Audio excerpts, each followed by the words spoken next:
You know, when I started Amazon, it was 25 years ago. I started Amazon in 1994. When I went to seek investors, the first question I had to answer is, what is the internet? None of my investors had ever heard of the internet.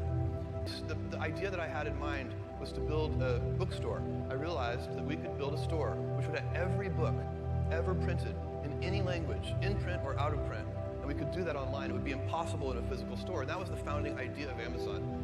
But did I expect what would happen today? No. You know, we started, I've been at Amazon when it was one person, me, when it was 10 people, when it was 100 people, when it was 1,000 people, and today, when it's more than 700,000 people. And so, no, I did not predict that. And actually, I think if anybody had predicted that, they would have needed to be immediately institutionalized in a mental facility, because it's not a normal thing to have happen. My dream when I started Amazon was that one day we might be able to afford a forklift. So it's been a very fun journey for me. Look, there are a lot of things that are a waste of time. You know, when you think about your life, I often tell people that I work with, if you can get, because people have very high standards for how they want their work life to be.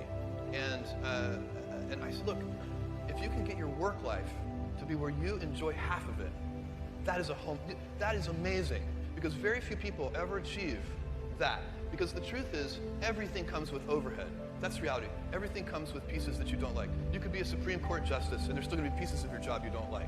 You can be a university professor, and still going to be, you have to go to committee meetings, and you have to do things. You know, every job comes with pieces you don't like, and we need to say, that's part of it, and not resent those pieces, or try not to, but also try to minimize them. I tell senior executives, you should have the least stress. You know, there's this weird, I think, false idea that CEOs, I'm a CEO, there's this false idea that CEOs are under the most stress. Well, I look at that, I'm like, why? You're in charge. Why don't you delegate the stress? It's your choice. And so you have to figure out how to set up your life in such a way that you can minimize the things. And I find people don't dislike hard work. What people dislike is being out of control. Like, they can't control their life, they can't control their environment. This happens to me when I get overscheduled. I hate being overscheduled. I want some time to be able to think and free myself. We all have the same amount of time in the world. Nobody has more time than anybody else. And when you become a very successful person, one of the things, you start to get overscheduled. You have this event, you had to agree to do this, and maybe last night you're like, why did I agree to do this? I have to go on stage tomorrow. I wish I were really with my family. And, you know, or I hope maybe not this case. Let's say that you like this one. But in general, that kind of thing happens. And so you have to guard your time and try to stay a little bit flexible.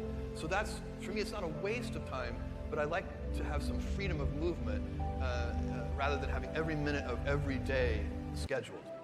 Well, so a young person starting their career, I think there are probably a lot of things. Some of them are very well known and people have heard them many times, they're still true. One of those is you should always focus on, a young person should find something that they're passionate about to do. And that's not going to surprise anyone. It's a clear thing to do. It's very hard. If you don't love your work, you're never going to be great at it. I think the other thing I would suggest to any young person, even before they start their career, is to really think about their choices. Because I find young people, and when I was young, I made this mistake too. You can get very fixed on your gifts. So everybody has gifts. You know, you have gifts and you have things that you didn't get gifted. Maybe you're extremely beautiful. Maybe you're extremely good at mathematics. There are a lot of things that you can be given. But those things can confuse you because they're not the things that construct your life. It's your choices that construct your life, not your gifts. You can celebrate your gifts. Be proud of them. Be happy of them. Actually, don't be proud of them. Be celebratory of them, but you can't be proud because they're gifts. They were given to you. You didn't earn them. You can only be proud of the things you earn. And so, as I got older, I started to realize I wasn't proud of my gifts. I was always good at school. School was always easy for me, and I was always proud that I was a great student. I got A's in all my classes. I was good at math, all of that. And I thought that's who I was, but it's not true. Those are the things that are gifts. What was hard for me is just to do things that I didn't think I could do, to put myself in uncomfortable situations. I would say to a young person, you can choose a life of ease and comfort, or you can choose a life of service and adventure. Which one of those, when you're 90 years old, are you going to be more proud of?